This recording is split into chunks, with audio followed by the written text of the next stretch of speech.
Donc ça, c'est un défi énorme et c'est aussi tout l'enjeu de notre aide publique au développement, des 1,5 milliard d'euros qui ont été promis lors de l'événement de décembre à Paris avec le président Macky Sall, avec Amadou Ba qui alors était ministre des Finances. L'esprit est là, le cœur est ici et c'est, je le disais, c'est un déchirement.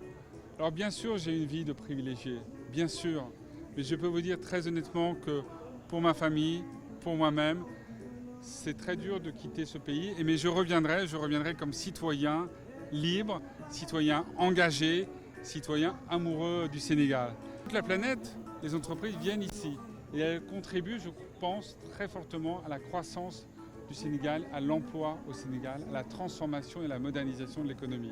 Mais je suis fier que les entreprises françaises jouent un rôle tout particulier. Il faut dire que certaines sont là depuis des années. Eiffage depuis 90 ans, Veritas, je crois, depuis 120 ans. Donc imaginez, on vous dit qu'elles sont françaises, mais en fait ces entreprises sont franco-sénégalaises. C'est un abus de langage de dire qu'elles sont françaises. Et puis il y a aussi tant d'autres regrets. Vous savez, on veut toujours voir les projets avancer plus vite. On voudrait, au lieu qu'ils mettent 3 ans ou 5 ans, on voudrait qu'ils mettent 2 ans, 1 an.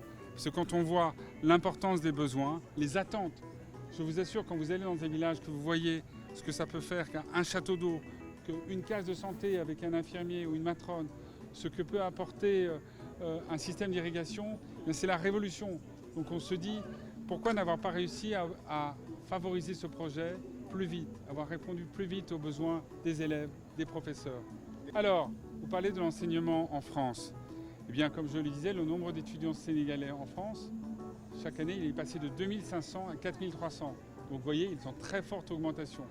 Et pour ce qui est du coût des études, vous avez raison, le coût des études a fortement augmenté aussi.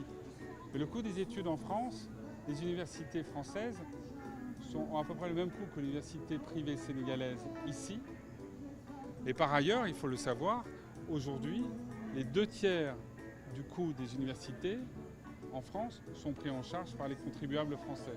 Donc par rapport à d'autres universités à l'étranger, ça reste relativement peu cher. Mais je suis d'accord. Par rapport au salaire annuel moyen d'un Sénégalais, c'est élevé et c'est pour cela qu'il y a des systèmes de bourse et c'est pour ça que cette année, par exemple, eh bien, aucun des étudiants sénégalais qui va se rendre en France n'aura à supporter cette hausse parce que les universités françaises ont fait un effort et le service culturel aussi a fait un effort. Mais en même temps, il faut mettre en place des systèmes non seulement de bourse, mais aussi des systèmes de prêts étudiants qui permettent d'éviter que l'argent soit un facteur discriminant. Mais en même temps, il faut de l'argent pour bien accueillir les étudiants, pour rémunérer les professeurs et répondre à l'attente en matière pédagogique. Des visas, c'est vrai que nous donnons les 2/3 des visas. C'est-à-dire quand vous demandez un visa, vous avez 2 chances sur 3 d'obtenir ce visa. Alors c'est vrai que si vous ne l'obtenez pas, vous le regrettez, vous êtes frustré. Mais en même temps, sachez que non seulement on octroie les 2/3 des visas, mais qu'en plus d'une année sur l'autre, le nombre de visas demandés augmente environ de 20 à 30%. Donc les artistes, les universitaires, les chefs d'entreprise sénégalais, eh bien, ils ont besoin d'avoir ces échanges avec la France. Les sportifs aussi. Regardez tous ces sportifs qui évoluent dans le championnat de France.